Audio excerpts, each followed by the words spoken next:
আমাদের নামাজ, আমাদের রোজা, আমাদের ইবাদত এগুলোকে মিজানের পাল্লায় উঠালে কোনো ওজনই হবে না। তবে আমাদের একটা কৌশল জানা আছে, আমরা আল্লাহর রহমতের ভিখারি। আমরা সেদিন আগেই গুনার স্বীকৃতি দিয়ে দেব। আমরা বলবো, আল্লাহ তুমি প্রশ্ন করার আগে তোমার একটা কথা বলি, আমারে কিছু জিজ্ঞেস করো না, আমি সব করেছি। এমন কোন পাপ নাই যে পাপ আমারে দিয়ে হয় নাই।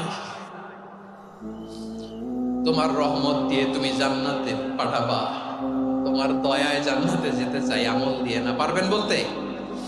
কিয়ামতের দিন আমরা বলবো, আল্লাহ আমার আমল দিয়ে জান্নাত চাই না, আমি তোমার দয়া দিয়ে জান্নাত চাই। তোমার দয়া ছাড়া আমার কোনো উপায় নাই। কারণ আল্লাহ যদি বিচার করে, বাঁচার কারো উপায় নাই। আল্লাহ যদি বলে ফেলেন তুই এটা করলি কেন, ওখানে গেলি কেন, কোরআনে 1000 বার নিষেধ করলাম তারপরেও এই পাপে জড়ালি কেন, এরকম প্রশ্ন ছুড়ে দিলে আমার উত্তর আছে? বাঁচার কোনো উপায় আছে?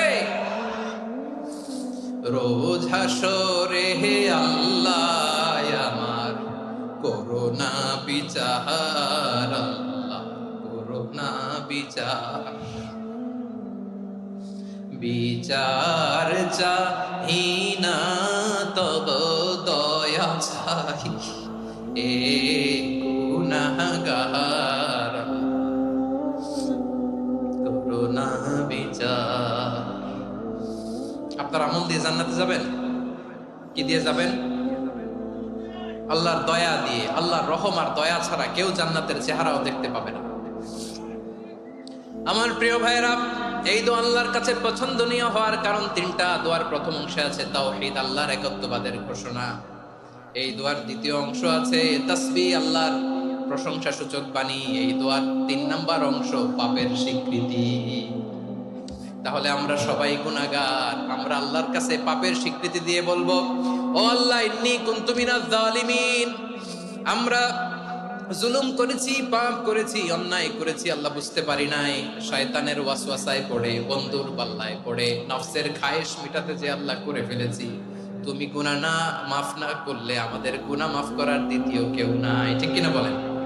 এভাবে অনুতপ্ত হয়ে যদি আল্লাহর কাছে দোয়া করেন, দেয়ালে পিঠ থেকে গেছে, কোন রাস্তা নাই বের হওয়ার, ওই মুহূর্তেও আপনাকে বিপদ থেকে উদ্ধার করবে কে? বিশ্বনবী চরম বিপদে পড়লে 2টা দোয়া পড়তেন। প্রথম হলো এটা, লা ইলাহা ইল্লা আনতা সুবহানাকা ইন্নী কুনতু মিনাজ জালিমিন। এই দোয়াটা আমরা বেশি বেশি পড়ব প্রিয় ভাইরা। রাজি আছেন?